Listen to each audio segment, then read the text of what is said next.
Dear colleagues, let me introduce myself and my research topic. My name is Boglárka. I am working at the Semmelweis University Heart and Vascular Center, and my research topic is based on heart failure and heart failure patient.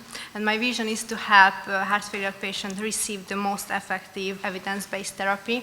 And my mission is to conclude from observations which we can include in the everyday clinical practice.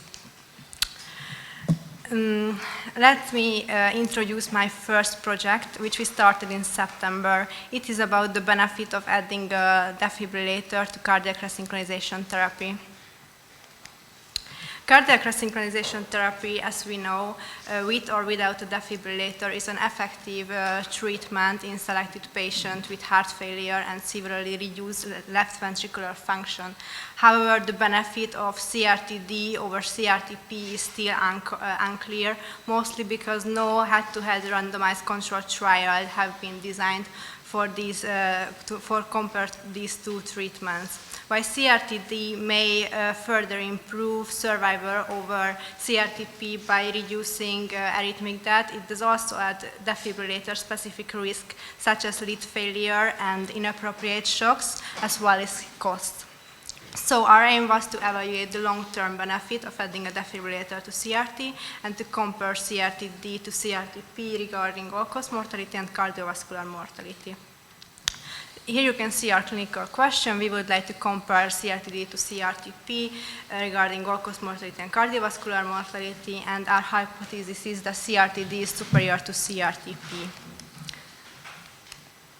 We did the systematic search, and after the full text selection, we have 29 articles.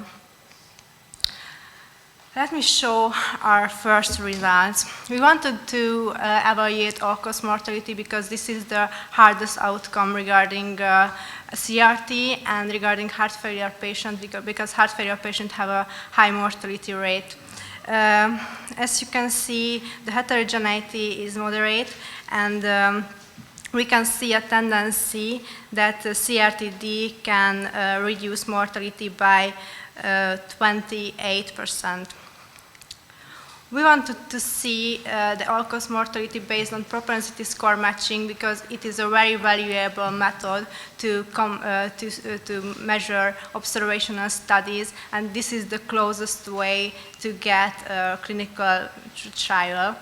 So we get the results that the heterogeneity is low, and CRT-D is significantly better to CRT-P. It can reduce the all-cause mortality by 17%. Sudden cardiac death, as I mentioned, it is a very important outcome. So we wanted to see that defibrillator function itself can reduce sudden cardiac death, or maybe due to more improved drug treatment or cardiac resynchronization therapy due to reverse remodeling can also reduce sudden cardiac death.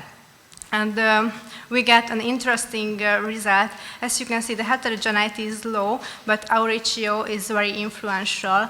It is because this was the one study which was enrolled patient before 2000, so it is a very old study. And in this era, the drug treatment was not so improved, so the defibrillator function has a big role for reducing sudden cardiac death.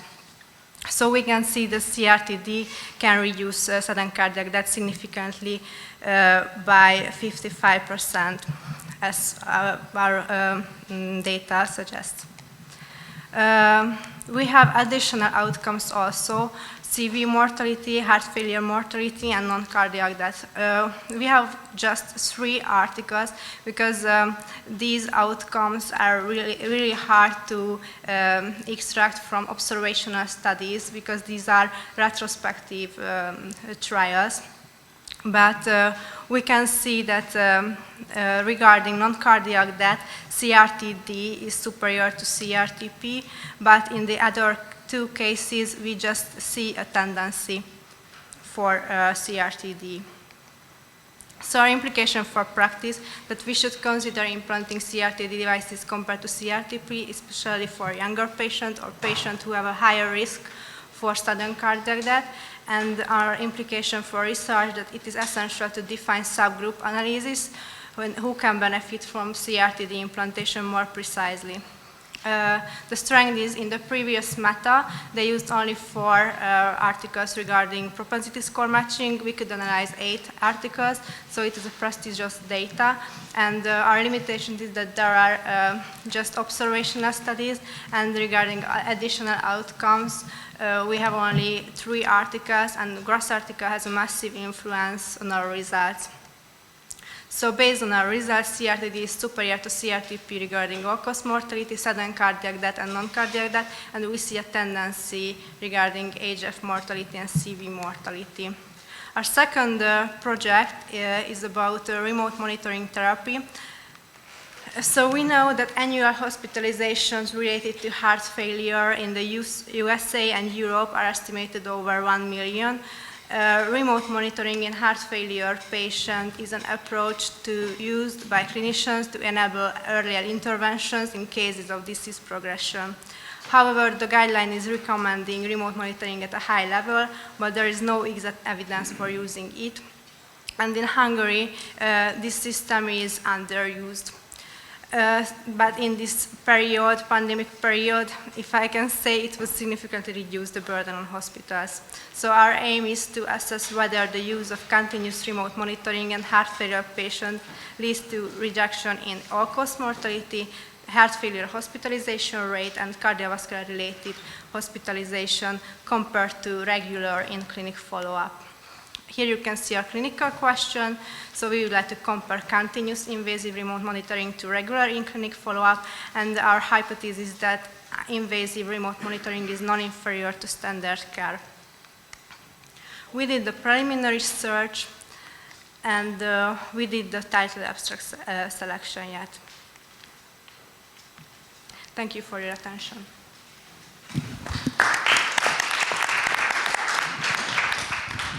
I would like to congratulate you for the enormous work you undertake and also the results, but I would like to ask a question regarding your first topic, the meta-analysis, that how can you explain that a defibrillator can reduce the hazard of non-cardiac mortality in heart failure patients?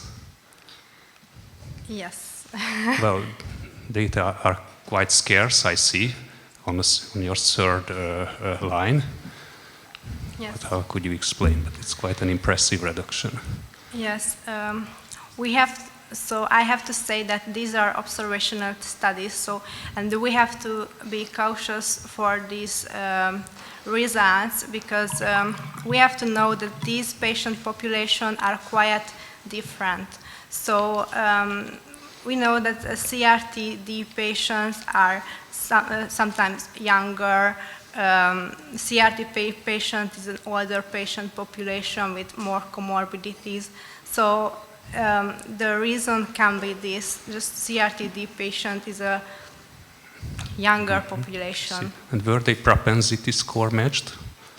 No. Those populations? No. Okay. This population is no. Just for all-cause mortality. Okay. Thank you. Congratulations on your work. I have several questions. Where are your datas? Which country? Which countries? What's about Hungary? Is it available, the CRTD, or not, or how many? And if we implant, how many per year, and which is the line of the year? Okay, I try to answer. I don't know exactly the numbers, unfortunately. The studies are all over the world, which we are used. So it is from China, it is from Europe and USA. And we have data from our hospital regarding CRTP and CRTD therapy, and we have a 2,600 patient population retrospective database. So we got the results that CRTD, if we see the whole population, there is no difference between the CRTD and CRTP, but if we see the subgroups based on the etiology, we get difference. We see that CRTD is superior to CRTP. So I can say that we get the same results in our population than the articles get. But I don't know the exact numbers for the implantation numbers. I just, since I'm not a clinician, but I just wondering when you were talking and comparing these two methods, and since the baseline is so much different in terms, as you mentioned, age, maybe severity of the disease, pharmacology, which these patients receive, the way how the pharmacology was applied in a wide range of time, 10, 15 years.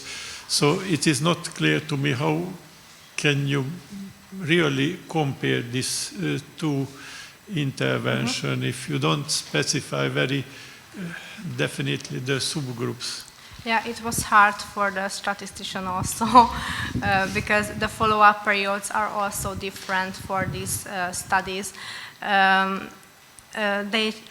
He tried the best, but we want to do subgroup analysis also, so we want to see the two therapies in the different etiologies and different ages to lose this bias. And we want to do meta-regression things, so we want to see the studies based on the enrollment date to see the sudden cardiac death changes over the time, for example.